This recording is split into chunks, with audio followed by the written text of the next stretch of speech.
The worst part about making a bunch of money is that you have to pay a lot of taxes if you don't know what you're doing. And today's guest is going to help us not do that. We're going to talk about all the different tax strategies that you could be implementing to pay as little to even no taxes. In fact, I recently audited some of my tax returns from a few years back and found new credits that I was not aware of when I first filed that are saving me hundreds of thousands of dollars that are going to be coming back to me.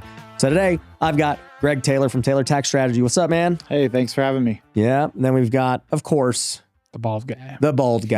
Brian Ready Davila. to save on some taxes, Taylor. We need your help. Yeah. We need your help. Yeah. Save us, Taylor. So you've been on the show before. You've been at some of the events and everything else too with WealthCon and all that good stuff. But for those who haven't seen you, give us like a brief rundown of how you got here. Yeah. So I have a bookkeeping company that I started with about 15 years ago. So I was just doing bookkeeping for clients. And I started going to my tax preparer and saying, hey, can I do this thing? Hey, can I try this strategy? And over time, I kind of just realized I was coming up with all of my tax strategies. So why didn't I just get certified to do my own taxes and start doing my own strategy as well? And then started doing that about 15 years ago. Started working with business owners about 12 years ago. Yeah. And then when did you come to that first WealthCon? That was like what? It was the one at Mandalay Bay. I think it was like 4 years ago. Is that right? Yeah. Yeah. That was the one with Hormozy. Yep. That was, the end of 2022. Yeah. Mm-hmm. Yeah. So I remember you came in, joined the program, and you know, the tax firm was small at the time. You were coming for like real estate. Yeah, I was actually considering shutting down the tax and accounting company completely and just going all in on real estate. So yeah. And then the tax firm grew just from being in the program somehow. yeah, I was here in the program. People were complaining about their taxes. And I said, well, I'm doing this. And they were like, how about you do it for me? And so just kind of grew the business that way. So Yeah. So then you do that. And then a couple years later, we start working one-on-one together and gets to a 7-figure business. And then about 7 months ago or whatever, we kind of had a conversation. I was like, I think we should actually just partner up because I think we could probably scale this thing to the moon and just rip. Yeah. So it's been a fun adventure so far. It's been good so far. And, I'm excited because Brian always talks about it in these shows where we're just talking about different businesses to start and all this stuff. And so this would be my second time in the tax business. And I'm like, yeah, you know what? Now, like the second time coming around, I'm like, I get why like they're valuable businesses. Like you get recurring revenue, you get the customer wants and just do a good job and like they'll stay with you. Yep. Yeah. Even if you do a bad job, they'll stay with you. It is hard to leave. It is hard to leave. That's not our goal. Taxes. Yeah. Yeah. That's not the goal. Yeah. The goal is not a bad job. Yeah. So we actually, I led off with this. Like we audited my taxes from like 2022. And there was a thing in the big, beautiful bill. And you told me, you were like, hey, you should really look into this thing. Like we've done it for the other clients and everything else. And, we hadn't, or we had just partnered up. And so I was like, yeah, like, let's do it, moving everything over anyways. Like, let's just go through the whole process as if I was a brand new client. And you set me up with the R&D people. Yeah. And it's nuts. These guys were like, oh yeah, with this and this and this and the R&D, we can do 22, 23, 24, 25. I'm like, I never did this before. What is R&D? Research and development. So basically any type of research that you're doing or trying to develop new processes, new products, new programming or anything like that. All of those things. If there's uncertainty and risk associated with it, you have to jump through a couple other hoops, but then you can, have a huge tax credit for that. So the worst part about making a lot of money is that you have to pay a lot of taxes on it. This is exactly why I've partnered with Taylor Tax Strategy. You may have heard me talk about all these different types of strategies like cost segregations and depreciation and lots of other things. But the reality is there are so many other strategies right now that you can be taking advantage of. The team will audit your situation this year and also previous years to see if you're entitled to tax savings that you did not take advantage of. So if that sounds good to you, go to taylor-tax.com today. Can you give an example of like what that looks like? So like what happened with me was, obviously I do a ton of R&D. I'm like always testing new things and building things. And all that stuff. And I already forgot the rules of like how it went down, but there was like 4 things they would check.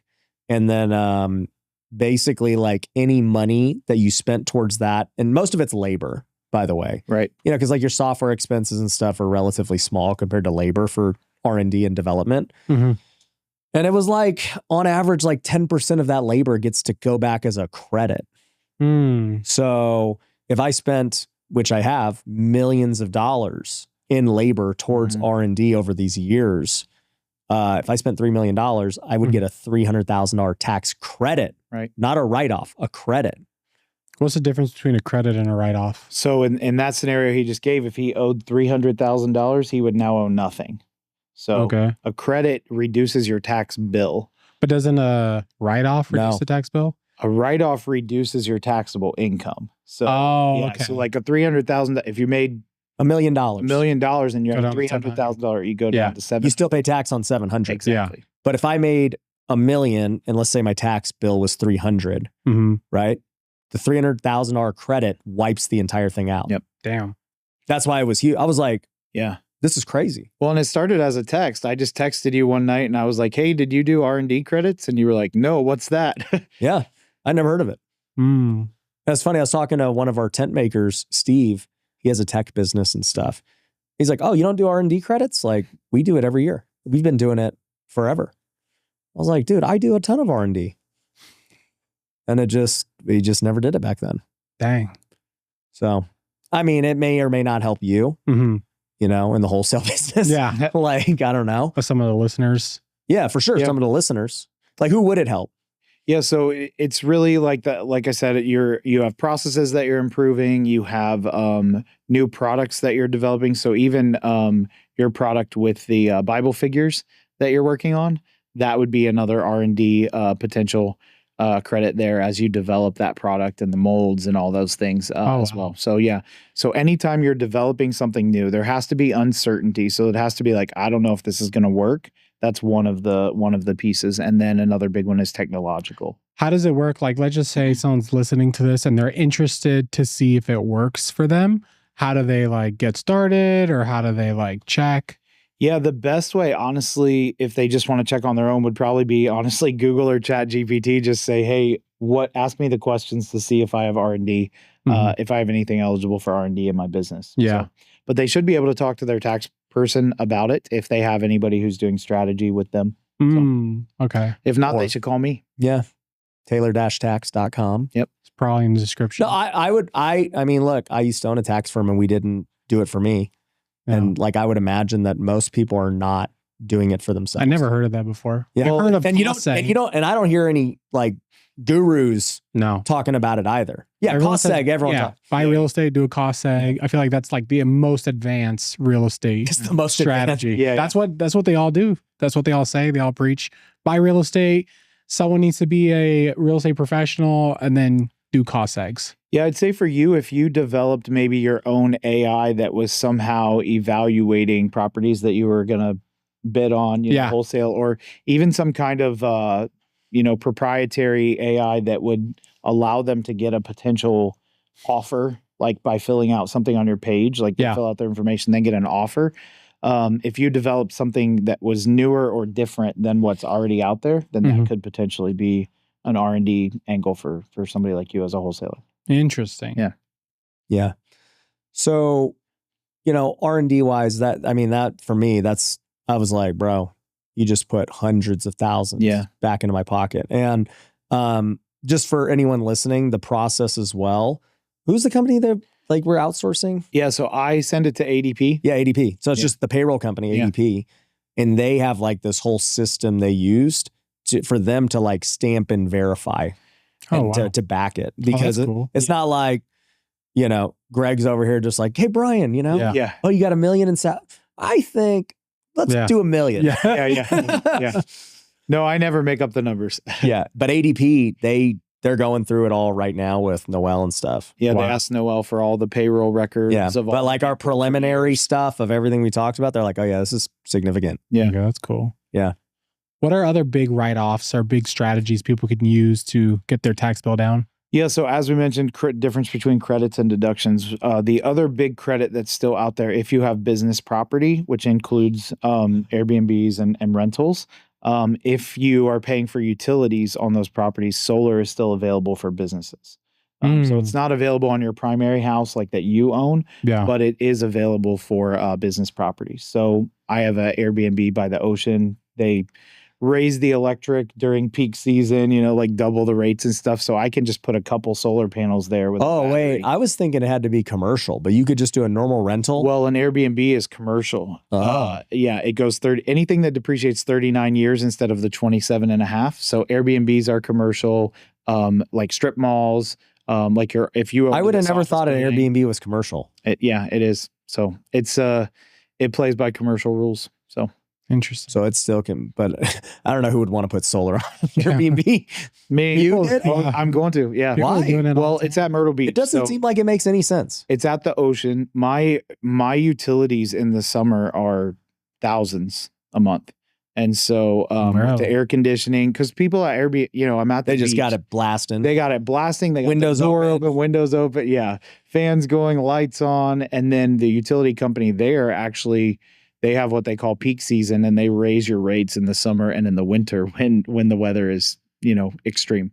So what's the math beyond the tax savings? Like, is it going to actually be positive?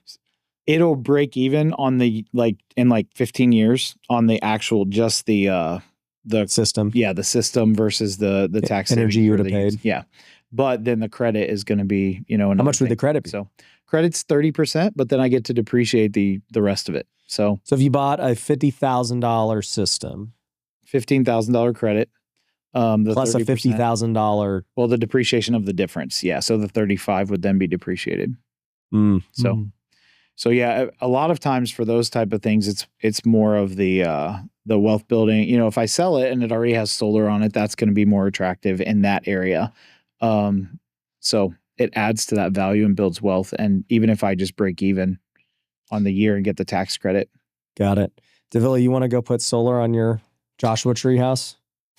I want to burn it down. If I burn my house down, can I write it off? Not if you tell people. You're going to jail, man. You're going to jail for that. How else can real estate people save on their taxes? Like, what are some gems?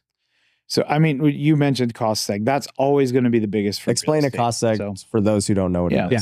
So cost segregation is basically you're taking the purchase price and you're dividing it into different categories. So instead of depreciating everything over the 27 if it's residential or 39 years if it's commercial, you're taking it and you're saying, I bought floors and doors and windows and walls and roofs, all on and on, right? Appliances.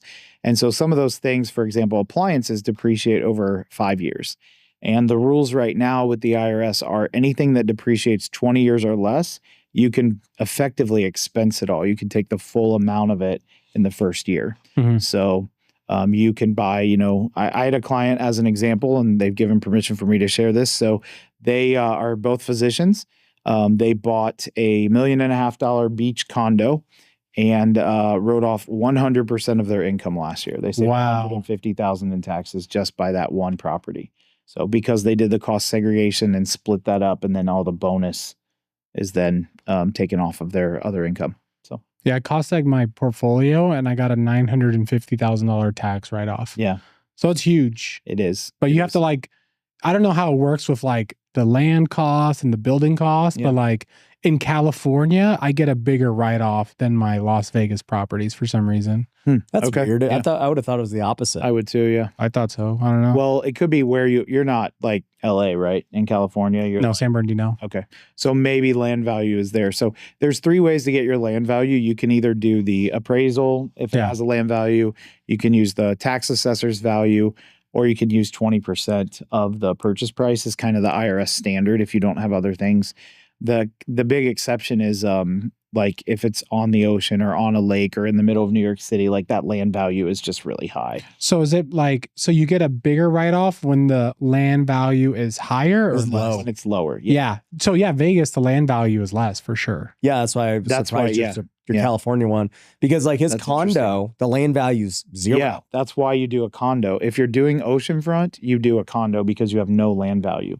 Oh, wow. Like, think about this. The $1 million condo, let's say a 0 land value because it's a condo. Yep. Yeah. So you get the whole $1 million towards the cost seg. I should buy some condos. In today's real estate market, it is really difficult to find cash flow, and I don't see that changing anytime soon. For this reason, I'm a huge fan of wholesaling real estate right now specifically. It's the strategy that I'm using in my real estate investing business, and it's what all of our students at Wealthy Investor are doing as well. And we've built this entire new system where we give you everything you need to start your wholesaling business. We give you the motivated seller leads, the same softwares, one-on-one coaching and support, and everything that my team has is yours. And we give you everything that you need to start your wholesaling business and have the same exact system that I have. You get the motivated seller leads, the same softwares, the same systems, processes, and one-on-one coaching and support. We'll show you step-by-step how you can get started today and get your first deal in 30 days or less. So go to wealthyinvestor.com today. Yeah. You just got to be okay with serious. Yeah. You got to be okay with condo associations and all the You get the HOA yeah. crap. So, yeah. You're gonna make tons of cash flow. Yeah. Yeah, tons of cash flow. Ray's selling 2 condos right now, seller finance. Uh-huh. I was looking at them.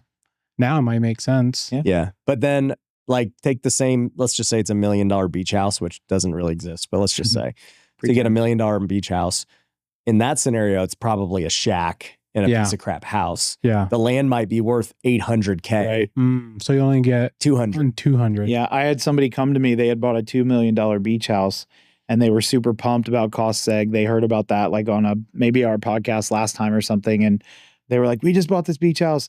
And I was like, is it right on the ocean? They were like, yeah, it's awesome. You know, and I was like, well, it's not awesome for taxes. I think their cost seg was on 400,000, 500,000. Oh, okay. Of 2 million. Yeah. So, yeah. So they were super pumped. They thought they were getting this, huge tax deduction and having this beach house, in the Midwest, 2 million gets you a decent beach house. So you own a city for $2 million in the Midwest. So part of Detroit. It didn't, the west side of Detroit. It was nothing for them. So it was a bummer. What about didn't Trump do something with the big beautiful bill that helped out taxes? Yeah, so big beautiful bill brought that bonus depreciation from the cost segregation back to 100%. It had gone down to 40%. So it was on its way out the door completely. So that affected vehicles and it affected houses. How long do we have it now for?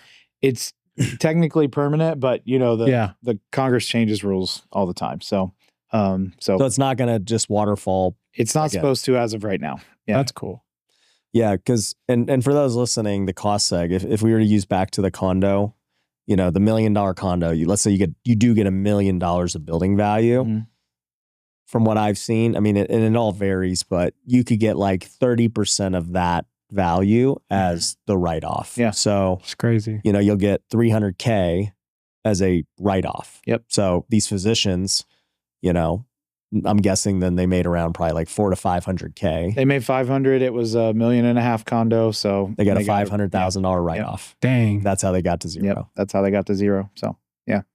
So it's pretty amazing what you can do with the cost seg if you do it right. So, and they actually bought it. This is the coolest part, in my opinion. They bought it December 29th. They barely closed before the end of the year. They were freaking out, but they still had their 100 hours and there was somebody renting it at that time. So it was in service. They had 100 hours in looking at properties. They're going to Airbnb financing. They're Airbnb-ing it still. So they met the short-term rental loophole and they were able to make it count. Damn. So what's the short-term rental loophole? Why do they need 100 hours? So the short-term rental loophole, that's the best if you have W-2s. If you and your spouse or if you're single, have a W-2, short-term rental loophole is one of the top 2 strategies out there. So you buy an Airbnb, the average stay has to be 7 days or less. And then you have to spend 100 hours working on the property, doing some kind of work, whether it's improvements or financing or interacting with guests, management, paying bills, whatever. And then so 100 hours working on the property, 7 days or less, and then no other one person can spend more time working on the property besides you and your spouse. Mm. If you're married, you can combine your hours. How did they get that loophole if they bought it December 31st or whatever? Because they had looking at properties, the financing, the interacting and interviewing property managers. Oh, okay. She did a really good job documenting everything because I was like, this is getting real tight. We gotta have good documentation. And I always tell my clients, you can't just look at property all year and count it. We've got to have some actual like thing that happens. Got to make an offer. Yeah, you got to make offers. You got to buy something. Yeah. People be like, can I go on vacation and look at properties? We go to LA every year. Can I look at properties and then count it? Who were you getting mad at about making offers? I forgot. Zuber. Said I don't make enough offers. I'm like, this guy's an idiot. Do you know Michael Zuber? I do. Yeah. That guy sucks, man. Brian, he's our third co-host. Is this going to be cut? No. He's our unofficial third co-host. Okay. Him and Brian they're frenemies. Yeah. But they have just differing opinions on. But I do think you won the last match. We'll see. I think you were right. Yeah. Your predictions came true, but he said you got lucky. Yeah, we'll see. What about like, is buying a car a good tax write-off? It can be if you're actually using it for business. So, you have to use it for business. Yeah, so it needs to take it to the beach.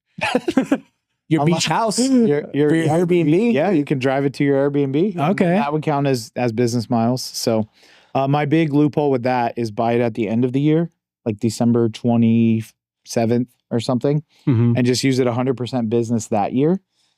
And with the bonus depreciation, you write off 100%, and then after that year, you just have to use it 50% for business. But I had one client who forgot and drove it to the doctor on accident. And so then their 100% business use dropped to 80% because they bought it so late in the year that they didn't have that many miles. And so that doctor's drive was personal. And so it dropped them down huge on the business use. So if you buy a car at the end of the year, you could write off the whole purchase price? As long as you use it 100% for business. Oh, wow. Yeah. So you're going to buy December 30th, go to the car lot. Buying? You might get New Year's Eve sales too. I mean, you might get a good deal on the car too. For sure. So what about like if you buy your wife a car? Does she work in the business? Yes. For this podcast, let's just say she does. I've got a buddy. If she works in the business and she uses it 100% for business, then it's a business. How would the IRS know, like, if you're using it for business or personal?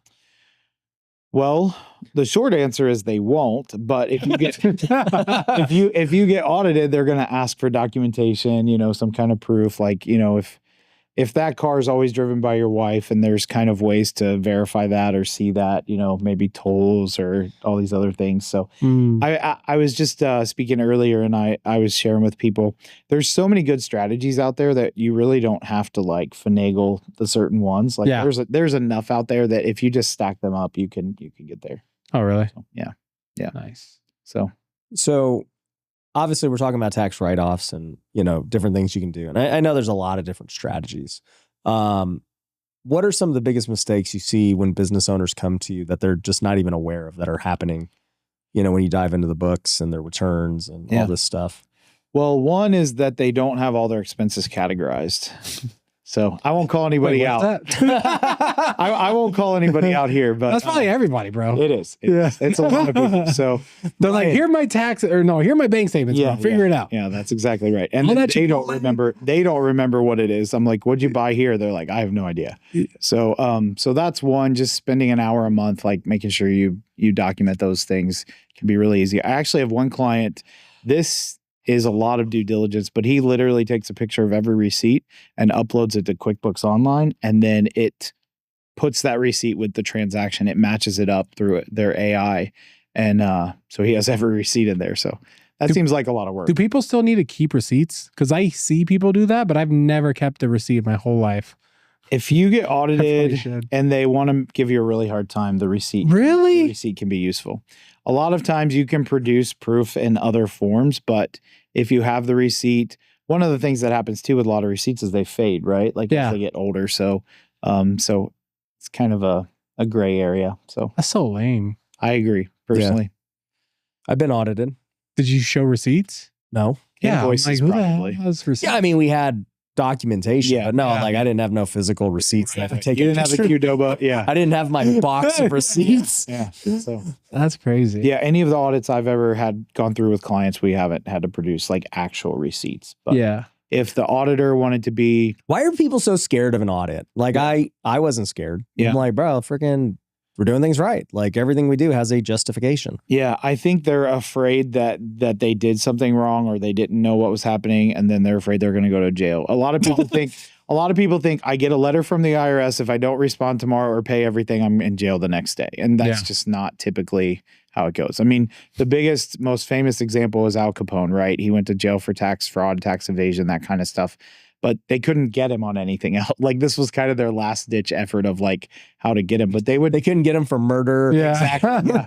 So, but what they would much rather you be doing is working and paying them interest to pay off your tax bill forever. They'd much rather. That is true. It's like, oh, I got this bill because I've delayed paying my taxes years. Me too. And you know, they have interest. I think every entrepreneur listening to this is like, yep, me too. Yeah. And it's just like, yeah, that kind of makes sense. Like you go demand it from them now or whatever, and they have to shut down their business. So they can't afford it or whatever. Well, and then if they do send you to jail, then you're a drain on the system, right? You're not paying because you're not working, but also they're paying for your food, your health, your lodging. Yeah. So it's a bad move. Yeah. It's not a good business move, which I guess the government doesn't always make good business moves, but that one they seem to do okay with. When can people get in trouble for taxes? Like what is like a big no-no? So it is actually illegal not to file, but it's not illegal not to pay. Which I know is really kind of weird, but like reporting it is technically illegal. Although I have some friends who think they found loopholes to filing even, but I'm not of that persuasion yet. So the biggest trouble you get in is probably with not paying and ignoring, like not setting up a payment plan, not responding, not asking for more time. And then what honestly happens is they end up attaching a lien to your assets. So either your bank account gets a lien on it or your home or your car, something like that. So, but what about like when people go to jail? Like why do people go to jail for taxes? Typically that's tax evasion or tax fraud. So they've like purposely, literally lied on their tax return, like on purpose. So what's the difference between someone saying like, yeah, like I went and ate dinner and we talked about business and wrote it off? Like, is that considered lying? So my guess would be, and I've never been through this audit experience with anybody, but my guess would be the first time that happened, like if you got audited and that happened, they'd probably be like, you can't do that anymore. And you're paying penalties and interest for not having proof of this. And then if you did it again, that might be when it would become more of an issue that would go towards. You saw back in the day, Mike, The Situation. On Jersey Shore. Yeah. He went to jail for taxes. Tax fraud, probably. Yeah. Tax evasion or something like that. Yeah. I mean, if they can prove but they're like running schemes to if they can do prove crazy stuff. Like what? Like, I don't get it. I don't know. Like money laundering type stuff. Oh my gosh. That. So yeah. Let's ask Claude. Hey, what did Mike, what's his name? Mike, The Situation? Yeah. Go to jail for from Jersey Shore. Let's see what he went to jail for. But my guess is it was like some kind of scheme to get tax credits or, you know. Yeah. Let's see. Dude, I wonder what happened to all this. What, Pauly D?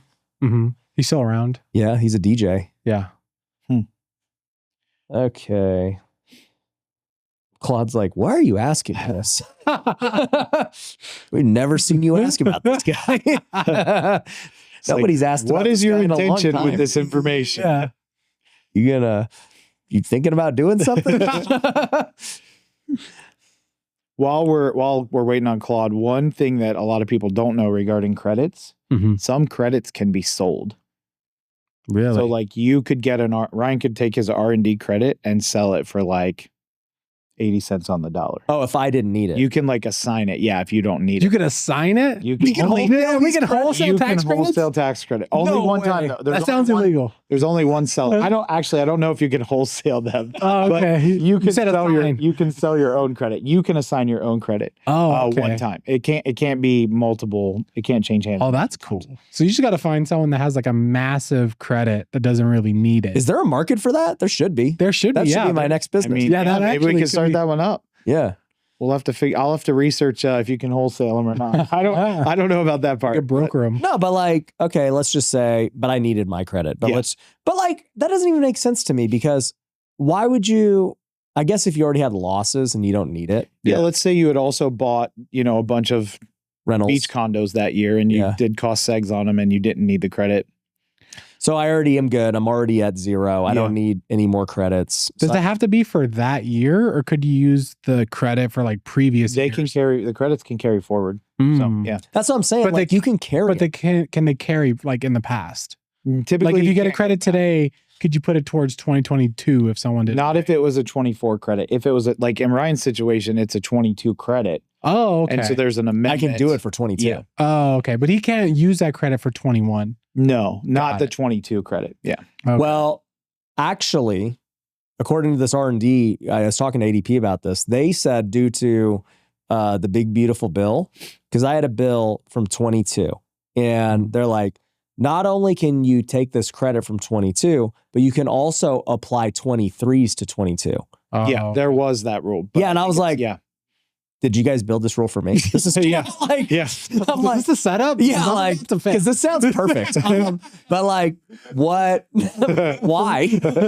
So I don't know why it's a thing, but Trump is just good, dude. He knows. Yeah, he knows. Yeah, yeah, he's using them too. I mean, he's like, yo, people made a lot of money in 22 because rates were low and they all got whacked. So we'll let them take those 23 losses. Yeah, I love that line in when he was doing the debate with Hillary Clinton, and they're like, "Did you use those tax loopholes to reduce your tax bill?" And he's like, "Of course I did." Yeah, and so did all our donors. Like it's like everybody who makes money uses these things to save on taxes. So. Yeah. What's another like big mistake you see people make on their taxes? Not having documentation or trying to like force stuff. Like I said earlier, there's so many good deductions out there, good strategies, and people will try to force like the easily prove wrong, the ones that you can easily prove are wrong. So for example, I shared with the people when I was speaking last time, if you're working on a flip and you go to McDonald's or Qdoba, you can't write that off as a work lunch. Like it was just you. It's clear that by the amount that it was one person, and you can't write that off. So let's not stretch these things that don't make sense. Let's do the ones that are clearly, easily documentable and get you to 0 anyway. So what about, can people write off their vacations? There are some ways to do that. Again, it's one of those things that I think it can be a stretch. So, if your family member or the people that are on vacation with you are part of your board of directors and you have a legitimate business purpose, which can be a corporate retreat for being there, team building, things like that, then you can write off those days or those costs associated with that. But it's not something where you're writing off the full, let's say you went for a week, and your wife's your other board member or something on your business. Maybe you have a board meeting one morning. So that day and maybe the night before and the night of are deductible, but the rest of the week. Thing. Yeah. So got it. So describe the situation. So what it says is from 2010 to 2012, he made like 8.9 million from all of his Jersey Shore and appearances and everything else. And the accusations were that he underreported income, filed fake tax returns, wrote off personal luxury expenses as business expenses. Don't do that. Yeah. Structured cash deposits under $10,000 to avoid IRS reporting requirements. I'm going to guess, based on this, he probably was just getting paid a lot in cash and just hiding it. And I think the intentionality, like if the IRS is sniffing intentionality in this, like I'm trying to defraud. But isn't everyone trying to like reduce their tax bill? Trying to reduce your tax bill through current loopholes and honest ways that are allowed is totally fine. So people often will be like, well, what if they find out I'm doing that? I'm like, it's in the tax code. Who cares if they know when they see that you did that, they're going to know we're declaring you did this. That. Yeah. We're telling them this is what we did and why we're writing it off. Yeah.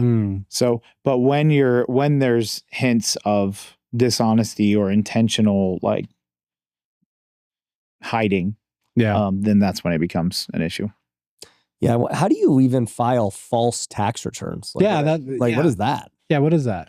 Well, you could, overstate income. You could understate expenses. You could understate income if it's in the form of cash, like you mentioned there. So those are going to be the biggest ones. Maybe you claim an extra kid that you don't have or something. Wow. You know, like let's say that I need more child credits and you're like, I don't need any. And I'm like, well, give me your kid's social. I'm going to say I adopted them. And, you know, I add another kid to my tax return as a child tax credit or something like that. So state that you bought a vehicle that was energy efficient or whatever, and you didn't. So there are some compliance things on us as preparers too, like to verify certain things. Like I can get in trouble if you claim kids that you don't have, and I didn't. I have to document that I interviewed you the first year, especially, and that you told me about your kids and how old they are. I've seen pictures or something like that. Brian's always having kids. I have hella kids. So I'm they do you do it for the the credits? kid credit. That's one Is that reason. why? That's the like number one reason. Okay, so one thing I've been trying to figure out is we have the little tent makers out there. Okay, Yeah. there's like 16 of them. We're you write them off? growing. Yeah, and I'm just trying Can I to claim figure them out as like well? where are these Somali credits? Yeah. How do I get them? Well, you got to open a daycare. So Yeah, Oh, a daycare. But you then- used to own a daycare I did. So not a school. Yeah, it was not a good investment for me. So because you're not Somali, or why? maybe that might be part of it. So no, I wasn't in Minnesota. I mean, Oh, So- you got to be in Minnesota. yeah, I think Minnesota is where they don't check things. So Got that's it. what it seemed to be. So Yeah, Got it. but why wasn't the daycare a good business? we struggled with employees, honestly, was the biggest thing. And so with a daycare, you know, parents are dropping off their kids. You can't be like, oh, sorry, the teacher didn't show up. All 23 of you can't be here today. The Oh. parents have to go to work. So, Yeah. so then me and my wife are in rooms. I'm changing diapers, you know, like everything. So So heck no. yeah. So yes, that was not a business that we kept very There's got to be some kind of credit for Yeah. these kids that I could be taking for tent makers. well. There could be, but then you have to meet all of the state requirements for daycare or school or like all those things. So What about like I've seen people like invest in oil for tax oil and gas write-offs? is How the does that second work? best strategy. in my Oh, that's the opinion. second best? What was the first? Cost seg is Number one. Okay, so how does the oil strategy work? So oil and gas. So there's two buckets of income. There's passive and active. So active is like I'm doing work to earn this money. Passive is I own assets or I get royalties from books or, you know, any type of like thing that you did in the past that makes money. Yeah. So if you're not a real estate professional and you're not qualifying for short-term rental loophole, then any real estate goes to passive. And passive losses won't offset active income. So you have all these losses piling up over here, but you can't use them against your W-2 If you're not a real estate if professional. you're not a real estate professional or short-term rental. But because currently the government wants you to invest in oil and gas, they've said oil and gas investments you can write off against active or passive. We don't care. Mm. You can take it either way. So when clients come to me and they say, I don't want real estate, I want nothing to do with it, I'm like, okay, let's go oil and gas. Because typically, Okay, so explain me like an example of an oil and gas investment. so A lot of these M19 guys tell me about these things too. Or Yeah. like I don't really understand them. So basically, they're doing exploratory drilling. So they have equipment, they have all these things that they can depreciate, all these like paper losses, right, that they're creating. You've invested in this company that's creating these paper losses. You get a portion of those paper losses. Generally, if it was any other type The of business. paper losses are like just depreciation from buying all this equipment. Exactly. That's the majority of it. So I'm investing in a company that does this. Yes. So the company bought $5 million of drills for oil. Yep. And so then let's say you own, I don't know, 10% of it. You put 500,000 in. Yeah. They have $5 million worth of expenses or whatever. So you own 10%. Typically you can write off around 85 to 90% of that investment in the first year. Oh, wow. And then you're still getting, since it's an investment in a company, if it's successful, you're still getting, you know, paid back your money, you're getting interest, or you're getting other, you know, things related to whatever the oil and gas wells produce. Oh, okay. So- Because I was going to say, why would anyone do that? Yeah. Unless so they investment. think the oil's going to Yeah. make money. It's the same thing as a cost seg. Yeah. It sounds like. Yeah. It is But at least with real estate, you know, like, okay, generally. potentially. Well, I guess your payoff could be bigger. Well, and it would be passive. Yeah. Yeah, with oil you get and to stay gas. passive, but still claim it against active income. Have you ever But we know a seen- rental's not passive. Yeah. Mhm. Have you ever seen anyone make money on one of these oil companies? I've had a couple people do it the last couple years. They've definitely made money on the tax savings side. Yeah. But I haven't seen significant return on investment. Typically, it's like a 5 or 10 year, like you get you get your initial investment back at some point in the 5 to 10 year range. Yeah. But you get some interest or dividends, you know, kind of along the way once it starts producing. So, Interesting. What do you think about all the retirement plays? So I like the, first of all, I don't like qualified accounts where the government can tell you what to do with your money. So I don't, as a general rule, I don't like HSAs, 529s, retirement plans, like just generally. But I do think that there's some good tax plays with those. The HSA is a good one, and retirement plan can be if you have employees, because there's, again, tax credits related to those. So you start up a retirement plan, you can deduct the cost of starting it up from your taxes as a credit. Sorry, it's not a deduction, it's a credit. You also get a credit if you set up auto enrollment. So like if a new employee comes to work at my company, they're eligible for the retirement plan in 3 months. And so at 3 months, they're automatically enrolled in it. They can choose to opt out of that if they want, but if they don't, then they're automatically enrolled. So you get $500 per employee. And then the third credit is matching. So each employee that puts money in, I get a credit up to $1,000 for whatever I match. So if I match $1,000 of what they put in throughout the year, I get $1,000 tax credit on that. And that's, are we doing something like that with the employees at Taylor Tax? Yeah. So Taylor Tax, we have all that set up. So the startup costs for the retirement plan, and then the matching credit, and then the auto enrollment credit. Yeah. And then since it's an S Corp, that passes through to you and I based on our ownership percentage as credit. Is that the same as like a 401k? Yeah, it's a 401k is the actual retirement plan. So yeah. But the way it gets set up is basically this is like a group 401k. So in your situation, I don't think you have employees, right? You're doing kind of, so yours would be like a solo 401k. So you as the only person can do the max employee contribution and then the max match as the company. Which is what, like 36K or something like that? 70, I think it's 71 this year. Yeah. So yeah. Interesting. Yep. I've heard a random one recently about all these Hollywood films and stuff. Oh yeah, that's another one. I get calls every once in a while like, hey, you want to invest in this film? Yeah. Like, I know nothing about films. I am not investing in that. So, but yeah, there can be some credits sometimes there, or some pretty big deductions, again, because of equipment, like the cameras, the stage props, all those things. So it just kind of seems like they're just, with the oil, the Hollywood, they're like, you're investing in a business that has depreciation, essentially. Exactly. Yeah. You know? And I guess if I was to really think about it, I would rather invest in that than a rental. Maybe. Because if you want passive. Well, honestly, though, I'm just thinking about it from the perspective of if I was an operator, let's just say, right? And, well, I couldn't be an operator of a Hollywood film. Like, I don't know what I'm doing. But like, if I was just thinking like, I don't know, this Hollywood film, let's just say, like, I was really confident. I'm like, bro, they're making Passion of the Christ 3. Yeah. Invest. 3. Yeah. And I'm like, okay. And, we end up investing in it, and, you get the instant write-off of the depreciation. But that'd be passive for you. So it wouldn't. Yeah. But then, like, whatever, either way though, and then the film crushes. And so you also end up getting, this massive return on your investment. Yeah. Right? I don't know. Could make sense. So in that case, you could carry that passive loss forward till the film crushes and then write it off against that. So once the film crushes, I get passive income. Yeah.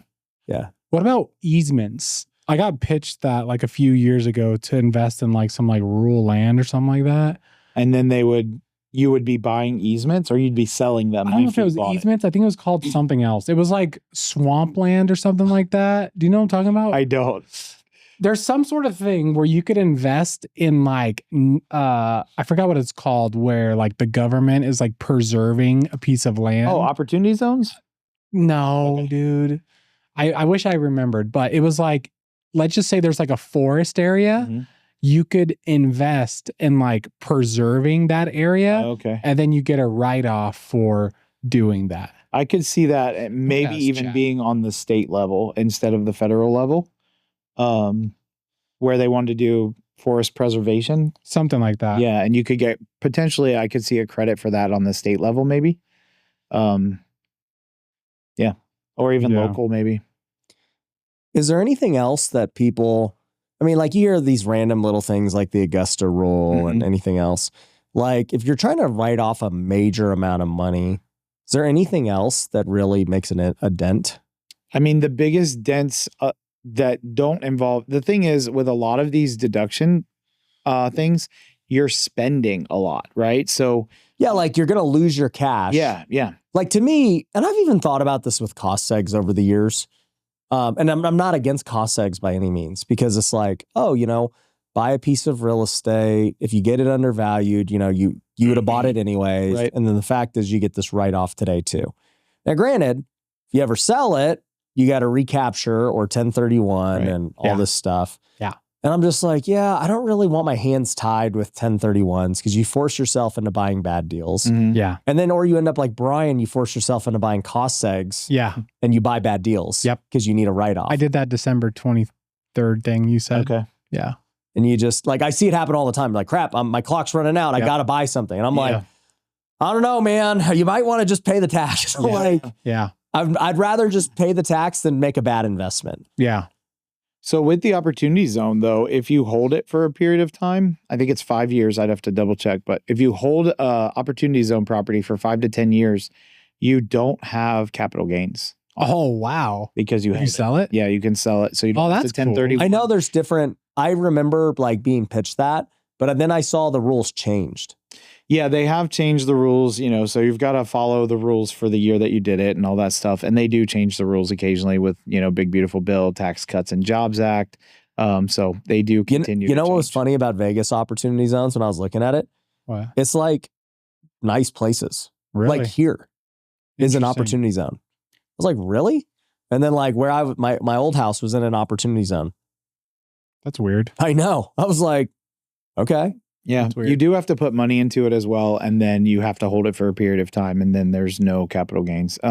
You can 1031 into opportunity zones. There wouldn't be a real reason to 1031 out of one, but if you're trying to get out of kind of this cycle, you 1031 into an opportunity zone, and then you can sell that after the period of time. So this has been like, I feel like this should make people join M19 more. You guys know I love the game of golf, and that is why I started M19. It is a golf mastermind for entrepreneurs who are doing over 7 figures in their business and who want to go on bucket list golf trips together. We already have hundreds of members all across the country, and we've been to some of the best courses in the world, places like Pebble Beach, Pinehurst, Bandon Dunes, and many others. The course is the best place to do deals, make great relationships, and have fun. So go to mastermind19.com today with this pitch, but like we need to like use it in ads better, but like, so golf normally is not a write-off. Right. Country club's not. Golf is You can't write off your country club, your golf, and all this stuff. It's entertainment. Yeah. But at M19, they could write off their membership to M19. It's a business membership. Yep. Because it's a business networking thing. Yep. And then we as M19 book all the trips. We pay the golf, we pay the hotels and the food and the drinks and everything. And they just pay us per event. For the event. Yeah. Yeah. And they can write off paying us per the event. Yeah. How come I can't like write off if I go out golfing with like a private money lender or someone like that? Or the short answer is they said you can't. So I mean, there's not really a good reason. Yeah, there's not really a good reason. For a while during. So even if it is a business relationship, you just cannot write off golf. Yeah. But you can if you join M19. If you join M19, then you can. You can write off that it's a business because you're paying M19, which is a business networking group, like education. And then M19 events, you're going to the event. So your travel there is for the business purposes. Some of the activities you do are golf while you're there. Interesting. Yeah, because like there are people who would go to WealthCon and go play golf, but like, they get to write off because the purpose was going to WealthCon and all that stuff. Mm-hmm.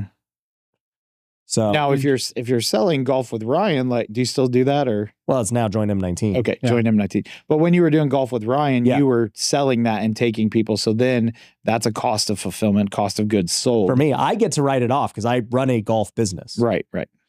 Yeah. So they can pay us and I get to, I claim their income, but I get the deductions of hosting the events and stuff. Right. I get to write it off. I moved my country club membership to M19. Oh, you did? With fulfillment. Officially, M19 is not a country club. It is not a virtual country club. It's in no way, as your tax preparer, it is not a country club. Yeah. So we are an education company. Yes. An education company, a business networking thing. Yep. Who uses golf as a way to network in business and like-minded entrepreneurs And all those tea times and stuff are the fulfillment that these people pay for to network. Do you see like Trump working on anything else to help with taxes? I mean, honestly, there's so many good strategies out there. Like if you take the time to like just go through them and you know what you're doing and stuff. So when somebody signs up with us, we do a 3-call ramp up. And so we interview them about like what they're doing, what their priorities, what their goals are for this year. And then we talk about the strategies that fit those. And so he may come up with more, but I mean, there's a lot out there. So, yeah. Is there anything else that you foresee happening, you know, in the near future with taxes? Like, you know, we're heading into a midterm and stuff like that. Can they change anything in the midterm, or Trump basically has control for the next, you know, 3 years? So there's vetoes, right? Like he could, or overriding vetoes. So like that kind of stuff can happen with Congress changing the laws or whatever, but it takes whatever supermajority or whatever to get something passed if he were to veto it. It seems to me from everything I'm seeing that Trump seems pretty interested in helping the middle class and getting rid of taxes. So, you know, there's that talk about nobody pays taxes under 150 or 250. He said different numbers at different times. I saw something about they're going to decrease, potentially, not guaranteed, but they're potentially going to decrease the tax on fuel like oil or gasoline for your car. They're going to take away part of or all of the federal tax on gas and then add it back slowly as things kind of turn around to help with that at the pump. So I know there's things like that in the works, but I don't know that there'll be any more big income tax changes. Can people write off tariffs? Like if their business got tariffs, can they write that off? Well, that's really just kind of part of their cost of goods. So when something comes in, so it's already effectively being yes, off. but yeah, it already is. But you know, they just did that tariff, you know, rebate now because the government ruled it like unconstitutional. And so now businesses can go apply to get it refunded. That's cool. That's crazy. Dude, one of our guys in M19, who started one of the biggest ERC companies in the world. I won't say how much he made, but it was a lot. And he's like, I'm about to go run it back with this tariff thing. Oh, wow. Because these businesses don't know how to go apply for it and deal with this crap. And so like the ERC thing was huge for years. Yeah. You know, like, because business owners are like, oh, how do I apply? You know, like, I don't know what to do. And then, you know, these companies would be like, yeah, you know, it's 20%. We'll take 20% of whatever, you know, we get you back. And people are just like, whatever. Wow. That's actually how the R&D credits work too. Yeah. Like it's super common to, like in this credit world of stuff, like they'll just do it all for you and they just take a cut. Yeah. Interesting. Anywhere, it seems like it's anywhere from 5 to 25% depending on the credit and how the much amount they're getting you. Yeah. Those kind of things. Wow. Yeah. Well, bro, I mean, there's so much that people need to do.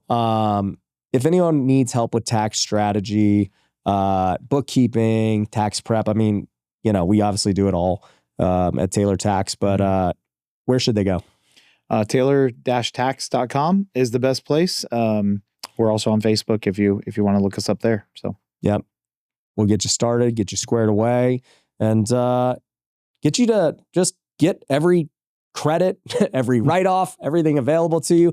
And, you know, don't be scared that you're taking what is entitled to you. I think a lot of people are scared to that's right. Just be like, oh, I think I'm pushing the, it's like, bro, they created this credit literally for this purpose. Right. They want people to put money into research and development. They want people to buy equipment and real estate and start businesses. Like that is what makes the economy move. And so they want you to do these things. That's why they incentivize you.